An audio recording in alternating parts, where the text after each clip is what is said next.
بسم الله الرحمن الرحيم.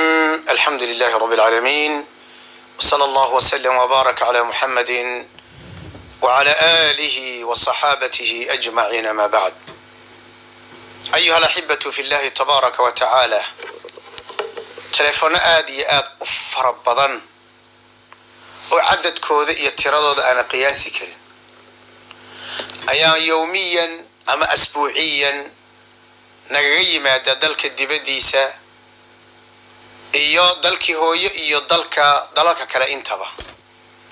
Telefonkaasi macnihiisu wuxuu yahay Turkiga nooga waran Abu Talha oo adiga jooga, balse Masar nooga waran. Dhulka hooyo dadka u guuri kara waa lambar 1 maxaa yeelay af Soomaaliga baa lagu baran, ehelkii oo dhan way joogaan. laakiin haddaan si kooban aan idin kaga waramo ama aan isbarbardhig aan ku sameeyo Turkiga maxay ku fiican tahay, Masar maxay ku fiican tahay, insha Allah tabaaraka wa taala fadhigeena iyo liqaageenan si ay telefoonadu u yaraadaan dadkuna isu gaarsiiyaan ayaan kaga hadli doonaa insha Allah tabaaraka wa taala. waxaan ku hormari doonaa marka koobaad Masar ayaan ku hormarayaa bidinilaahi tabaaraka wa taala.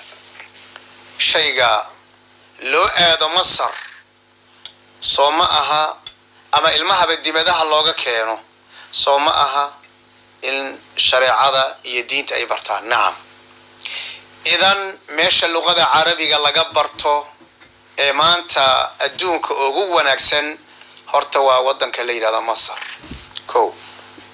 haddii aad doonayso qur'aan inaad barato waxaad ka helaysaa wadanka la yiraahdo Masar. haddii aad doonayso ilmahaagu quraanka markuu dhameeyo inuu qiraa'aadka oo sii barto waa meelaha ugu caansan iyo ijaazaadka marka laga qaato. macallimiin aqoon leh oo quality wanaagsan loo jabanna meesha laga helo waa meesha la yiraahdo Masar. xagga deegaanka waa macquul hadba xaafada aad degto ayay markaa ku xiran tahay. waxay kale ku sii fiican tahay masaajida camiran oo ay dad waaweyn iyo dad yaryarba ay camiraan oo salaadihii shanta aha la camirayo, gaar ahaan salaadaha afarta salaada subax jamaacadaada markasta jamaacadeedu way iska kooban tahay. khudbooyinkiiba waxaad ku dhageysanaysaa luqada carabiga ayaad markaa ku dhageysanaysaa, mawduucoodu waa baab gooni ah. xagga iqaamada iyo degitaanka aad ku joogayso iqaamada halka ceeb ay leeyihiin waxa weeye waa in ilmo un hal cunugna Allah ka dhige oo dawladda iskuulada ka diiwaan gashan waa inuu dhigto. lagama yeelay inta iska joogto inaad dhado iqaamad baan haddana qaadanaya. xagga tacaamulka iyo bulshada la dhaqankeedu xoogaa waa bulsho casabi ah oo carab badan oo xanaaq badan weey. waa bulsho aan xoogaa yar deganayn oo buuq iyo qaylo aad marka aad ka dareemayso.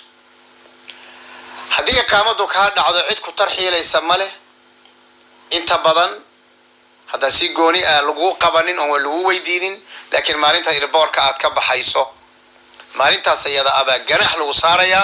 waliba ganaxaas hadda run ahaantii aad iyo aad buu u fara badan yahay.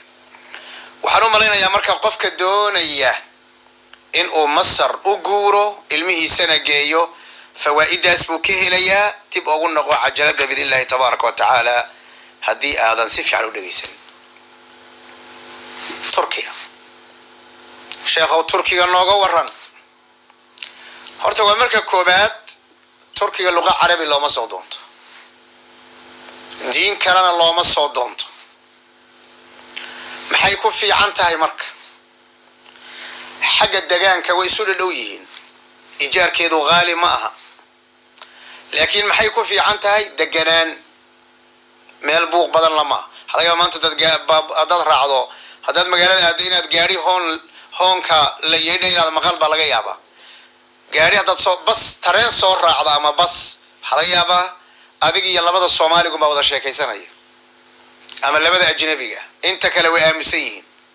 marka waa dad aad u degan, waa dad laba calaamo kale ku darsaday nidaam iyo nadaafad oo waxa weeye nidaamkoodu aad u wanaagsan yahay markii loo eegan ka hadlaya wadamada maxaa la yidhahdaa Afrika iyo Carabta iyo markii loo eego nidaamkoodu wuu wanaagsan yahay nadaafadooduna aad iyo aad bay u fiicanta maxay kale ku fiican yihiin tacliinta maadiga ah dii jaamacad ay noqoto yani مثلا xanaano laga bilaabo ilaa dugsi sare waa lacag la'aan haddaad aad u bareefad geysan meel adduunka laga helo way yar koobanta masartaa kama helaysid reer galbeedku iyo waa baab gooni ah laakiin waxaan ka hadlayaa wadamada kale xagga tacliinta way ku fiican yihiin baadiga maciishadana way kaga fiican tahay Masar oo waxa weeyaan cuntada la cunayo anwaac mutanawwica waxa laga Masar cuntadeedu inay koobanta laakiin halkani waxa weeyaan cuntadeedu oo aan qaali ahayn oo raqiisa anwaac aad u fara badan ayaa laga helaa waxay ku fiican tahay caafimaadka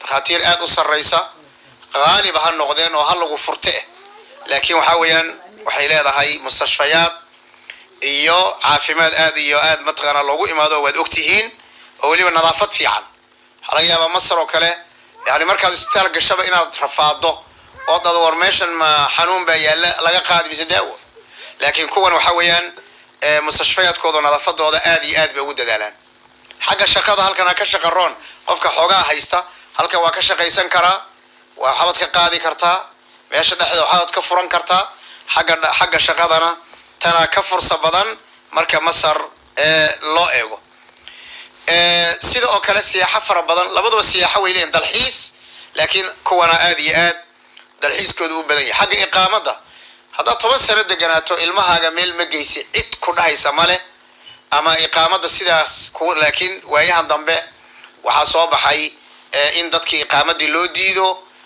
reerkii qaybna la siiyo qaybna loo diido arintana safaaradda ayaa hadda ku jirta xagga tacaamulka iyo la dhaqanka nooca ma cunsurinimo iyo casabinimo isku darsadeen Masar waa cunsuri maana dhihin laakiin waa casabi wadad aad mataqaana u kacsan oo carab badan kuwana waxaad moodaa maadaama luqadooda bas lagu hadlayo maadaama ajnabi ayna aqoonin maadaama carabna cayb la cabsiyay waxa weeyaan ayagana waxa lagala kulmaa cunsuriyadna waa lagala kulmaa casabiyadna waayiin waxaan rajaynayaa in suurada idin cadahay isbarbardhiga Masar iyo Turki keen u guura hadda Soomaali u guuraynin aniga taladayda Masar haddaad ilmaba aad wadato Masar haddaad qur'aan rabtana Masar haddaad luqada carabiga rabtana Masar haddaad Soomaali u guurayn haddaad rabto qiraa'aadna Masar macallimiin quality leh oo nooca doonto Soomaali iyo carab intaba ka koobana meesha la yiraahdo Masar idan Masar halaga faa'iideysto qofka doonaya ilmihiisa biidilaahi tabaaraka wa tacaala inuu diin u soo barto asal Allah subhanahu wa jalla jalaaluhu ilaahay inuu dadkeena u noo hanuuniyo safarkan joogtada naga saaro. Assalaamu alaykum wa rahmatullahi wa barakatuh.